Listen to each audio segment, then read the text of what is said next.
Diary of a Sex Offender. This is the introduction. Now, I'm sure there are many wondering why a sex offender would be doing a YouTube video blog. I can definitely understand that. Nonetheless, I'm doing this for a number of reasons. To start, I want to give insight to the repercussions of my offense. I want to give caution to those struggling with immoral thoughts or, fantasies, as well as caution, possible victims. I want to shed light on all the pain that I've caused. I want to talk about my prison journey, my parole experience, and most importantly, I really want to talk about my recovery. In doing so, I hope to save possible victims, as well as saving those who are thinking or in the process of victimizing. There is already a strong stigma in our society about sex offenders. I personally don't intend on, changing, how people view sex offenders. Ultimately, I feel like my goal is to get people to, kind of channel all of those strong and valid feelings into actually helping with the problem. If people genuinely care about the safety of children in our society, I would just, hope that they would do something other than have those strong feelings and of hatred about sex offenders.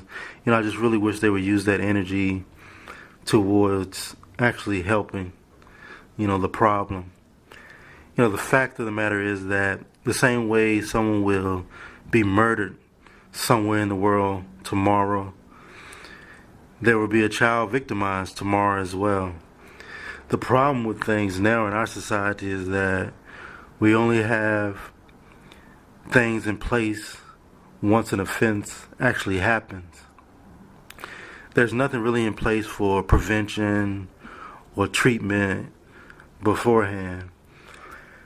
I believe that is where it actually needs to start. There is a man or a woman out there now who has not actually committed a sex offense yet. He or she is struggling with many issues. He or she does not want to actually act on his or her feelings. They even know what they are feeling is wrong, but where does he or she go to actually get help beforehand? What is it that is in place right now for someone with these types of issues to feel comfortable expressing his or her issues? And for me, that's really is the problem. I feel like the first step in helping with the issue is having welcoming treatment facilities.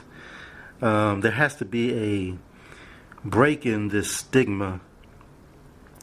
And us as a society, we really need to realize that this is a real issue within our society. And at the same point, we have to get out in front of it rather than react after the actual offense has happened or it has been committed. Ultimately, you have to ask yourself this: would you rather wait for the sex offense to happen and then react? Or would you like to stop it from ever happening in the first place? I would hope people will want to channel that energy for the latter. In any case, this is the introduction. So for those interested or curious,